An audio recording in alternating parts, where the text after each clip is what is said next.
All right, Brett, before we go on to what you're actually up to now and how you carry on, going back to the racecourse, there's a few racecourse bookmakers that you would think, nah, I'm not going to take them on. Not actual racecourse bookmakers. Um, it took me a little while to realise at the point, if Mark Hill was the top price to the horse I wanted to bet, he's too clever for me. Like I can tell you one story about him in a minute. And at the trotting, there's a fella called John Smart from Scotland, astronomical, like the fantastic. So I don't, if he's 3-1 about the 5-2 chance, and I want to bet the 3-1. I don't, I miss winners, but I know where I'm better off. Anyway, within a field Mackin, I think it was, point to point, either 2 or 3 horse race, hunt race. Mark Hill's betting on the distances, under 5 lengths and below, 6-4. 5-10, 6-4, and over 10, 1-2 or whatever. Anyway, so this is 600 to 4 under 5 mark. Leaves me 300 to 2. Puts up even. I said, even monkey mark, even 200 quid. I don't know, he's put up 4 to 6. 600 to 4 on mark, and he politely told me to go away. Well, he then sees me run into the jockey's tent because my big mate of mine was riding the 14 to 1 on chance. And anyway, he's won a length or last 3/4 length or something. And when he's paid me, he said, "You will never, ever, ever have me again." And like I said, me and Mark, we talk. You know what I mean? No hard feelings at all. And total respect for the man. You don't feel bad about doing that? Well, at the time, it was like doggy dog. I didn't, you know, I didn't really know him. I knew him, but I had respect for him, and after that, I think he had respect for me. So he's in front, to make no mistakes. But that's a funny story. But like you said, he's great. If I'd seen him in Worcester or during the summer, I had a little chat to him, and he had a little giggle, which is rare for him. But he's like all the respect in the world for people like Mark Hill. Okay, so you told us at the beginning of this that you don't describe yourself as a professional punter, but you don't do anything else. So you make it, you're in a nice house and you make it pay. So what sort of scale are you betting at these days? Also, I probably turn over £20,000 a week, where before I used to turn over £120,000 a week. I do a lot now. Like I want to tell you about the charity in a minute. I just do a lot of things for I bet on the World Cup, but before I'd have £2,000 on Ecuador, I have 200 quid on. But I'm sat there and I want to watch the World Cup. But is that because you think you got an edge, or just No, because you want entertainment? No, entertainment, solely entertainment. Like I said, I have got somebody who's. I don't ask questions. I don't ask him how he knows. Just when I have a text to say, "Do this," I do it. Okay, so why does he tell you? I helped him a fair bit when I had horses. I got no idea who he knows, how he knows, who tells him, if he has money on for people. I got no idea. But he's just right. He's just right. I can't get on in the morning. I can't get on overnight. So I have to rely on, I understand all the 11 to 10 about even money. I understand a lot. But to me, the horse or event has to go my way today because I'm not having another chance.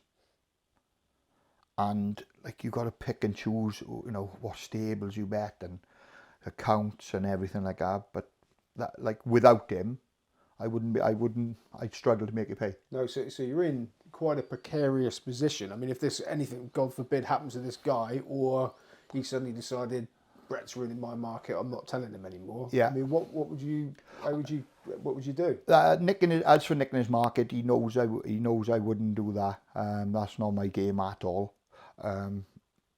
What would I do? I no idea. I'm very, very lucky in life because when one thing, either in running closes, I've met up with another person who is now like, you know, my breadwinner. I try and do good things. So like, will someone else come along? Who knows? Just hope they do. You know. So what I mean, you bet £20,000 a week. Yeah, roughly. Turnover £20,000 Yeah. a week. A lot of people struggle to even get that sort of money on unless they're a complete stoomers. Yeah. So how do you manage it? I've got two people with fair accounts that have done their absolute brains in themselves. I use BetDAC, which I can't beat. I detest Betfair. I don't detest it. I just don't agree with their philosophies.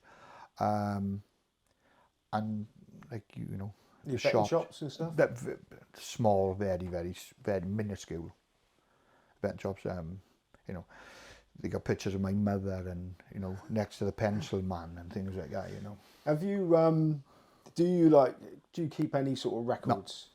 So you don't. I mean, you don't even analyse what your man gives you. You don't think, hang on, he's really strong when he tips up certain yards, and you don't know the difference. Is he just generally good? Just generally different class, top class.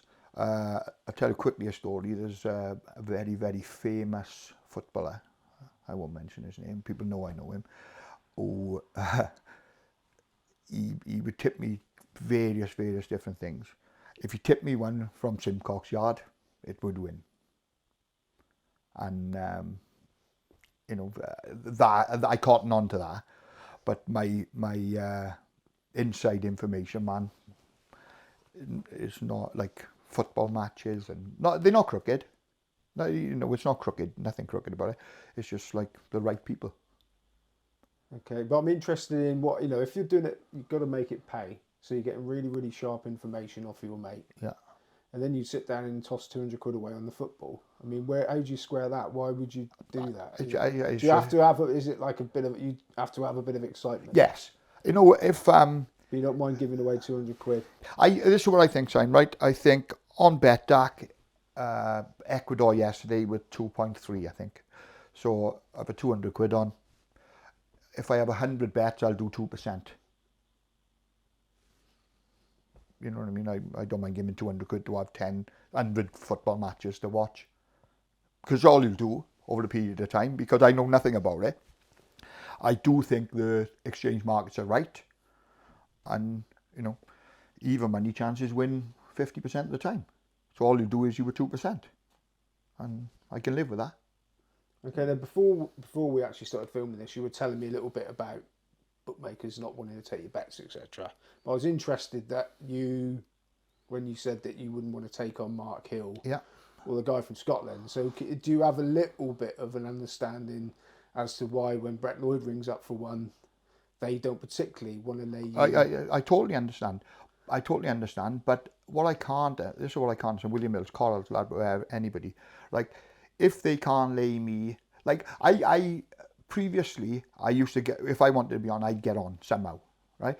If I'm William Hill, or whoever's in charge of William, I would rather know it's Brett Lloyd than think it's some fella and adjust accordingly. Surely they can absorb my 2001 and use my information, or if I'm that good, use my information, or if I'm not that good, well, lay me anyway. What's the problem?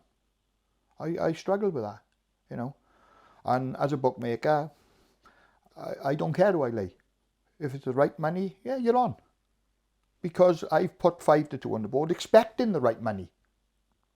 You know, listen, I don't want Tony Bloom ringing me up and wanting to bet America against Wales tonight. You know what I mean? Even though it's the World Cup, I know for 1,000,000% he is far too good for me. I might beat him today, I might beat him tomorrow, I might beat him for a month. You won't beat him in the end. He owns a football club. You know, I live in a little house in Swansea. There's no comparison. Like, no, we talked about gambling for 4 parts. It's not all about what you can take, though, is it? Because didn't you fund a playground in Swansea? Yeah. What happened a number of years ago? A group of my mates, we used to chuck 200, 500 pounds in each, and at the Cheltenham Festival, I would send them the bets, and whatever was left at the end, we'd give to charity. So if there was, I think it was 12 of us, every single one of them, I've had a chosen charity with £1,000, £2,000. Anyway, cutting a long story short, until 4 years ago, I had a bet in William Hills. I'd love one of the football magicians to tell me, I bet 14 to 1, every team to score, every team to have a yellow card, and every team to have one corner. Right. And I think I got £260 left over from the Cheltenham fund. I paid out, different, because it was not all about me. If you was involved and you had a charity, like bought a minibus for the elderly in Brecon and various different things. But anyway, I got a disabled son. He got a thing called ATRX. Well, it's a place called Stepping Stones, which brought him on incredibly. So anyway, I've had X amount of money on this 14 to 1 chance for the World Cup's copped. So my wife phones the lady in charge and she says, I got some money for you and all that. So I've gone down with him. She's expecting 200 quid or something. So I got 2,000 odd pound, like that. Well, honestly, so I've had to walk out. She's taking me, she's saying, you're going to buy this soft play for these little children. And I'm like, and the disabled children. And I'm like, my lips going, do you know what I mean? And she's hugging my boy Theo. And I couldn't believe it. And since then, anything I can do to... I want to help these children, disabled children. Like my son's the happiest kid in the world, but some people are not so fortunate. And if anybody, not a cry for help, if anybody who makes it pay, I don't want your money. I'll use my own money. If you make it pay and you want to help disabled children or whatever, get in touch with me through you. I'll send you the thing. Anybody in the world, tell I'm the straightest fella in the world. If anybody who makes you pay at anything, I'll use my own money, and I'll send things on to you from, I got certificates, you bought this, a minibus for the elderly.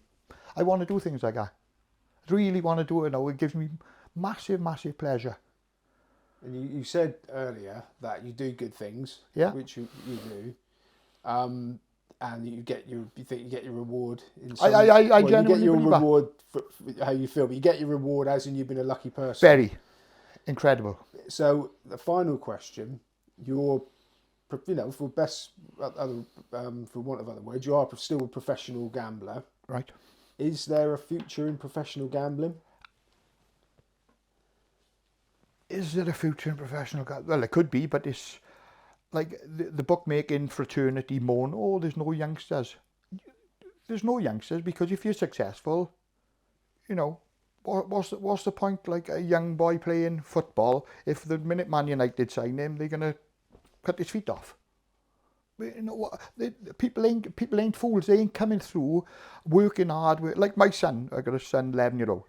I'd love him to be a professional gambler, but it's impossible. Because they're making it so difficult for you. There's got to be a way around things. Like I understand you don't want to lay me selling hurdle at Ludlow tomorrow. I understand that, but I wanted to bet Samoa to beat Tonga in the quarter-final of the World Cup. Kid have had 300 quid on me. Account closed. The quarter-final of the Rugby League World Cup, and they bet in the outsider too. Account closed. That's not right, is it? So I don't know whether my next move will be... I've thought about working for bookmakers. I was offered jobs previously. I haven't been offered a job with a bookmaker for 3 or 4 years. As long as I could work from here, go and pick my children up from school, crash, it'd suit me down to the ground.